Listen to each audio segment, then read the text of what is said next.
Hi everyone, this is Lexi Hudson. It was such a pleasure to meet all of you yesterday. I wanted to send you a personal note of thanks and gratitude to you for your time in joining us at the Fairbanks Symposium yesterday, and also to our amazing hosts and sponsors and planners of the event, from Indiana Humanities to the Fairbanks Foundation to the University of Indianapolis and TED and the amazing Cindy. As soon as I sat down at the table, I don't know if you noticed this, but I noticed it right away that these centerpieces were inspired by my book cover, and they were these gorgeous arrangements with hydrangeas and olive branches, and someone had brought a copy of my book and had it on the table next to the centerpiece, and it just like made my heart so happy, and it was so beautiful, and that attention to detail, just exquisite. Chef's kiss, Cindy. So grateful to you and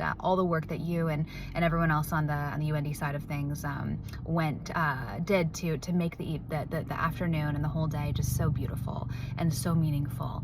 I left really hope-filled. I left really inspired and grateful again for each of you. This is a national movement, an international movement, and I want this work to serve our community. And I can't do it alone. I need your help. And so this is an invitation to an ongoing conversation. I'd love to hear from every one of you. How can this project of helping us flourish across difference serve you? And again, what might an era of multi-dimensional human flourishing look like? That's the task, that's the invitation, that's the partnership. As I shared yesterday, I want co-creators. I need co-creators. I wrote this book, but I want to see how these ideas can take root here. There are initiatives in the works for our state legislature while I'm working with Texas, Michigan, and California as well.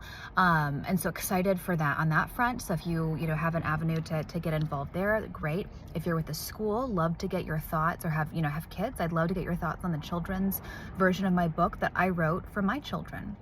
If you are at a church or a workplace and you want to, or you are part of a book club, I'm gifting you the free reading guide for you to just read the book, The Soul of Civility, and invite a friend or two to read it with you. Several churches or houses of worship have done that. Workplaces have done that, and I'm also working on the curriculum for institutions that have read the book together and they say, okay, now what? We want more.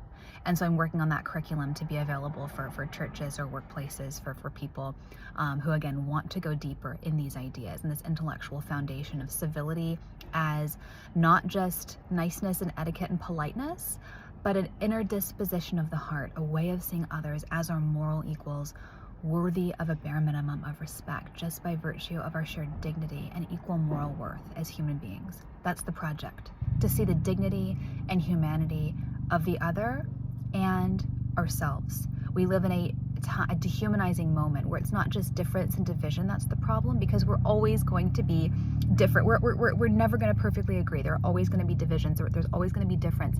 That is not the problem. The problem is that we've allowed our difference of opinion, of experiences, of priorities, become a crisis of dehumanization, where you're no longer someone who's different or disagrees with me. You are a bad person. You are less than human, and that is a threat to our own souls, also to democracy. And that is what we're here to counteract by helping us appreciate the profound gift of being human in ourselves and others. That's what my book's about. That's what I wrote it for, to help you appreciate the profound value that you have, and also the power that you have.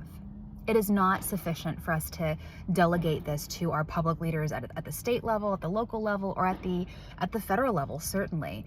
The world wants us to point fingers and to blame.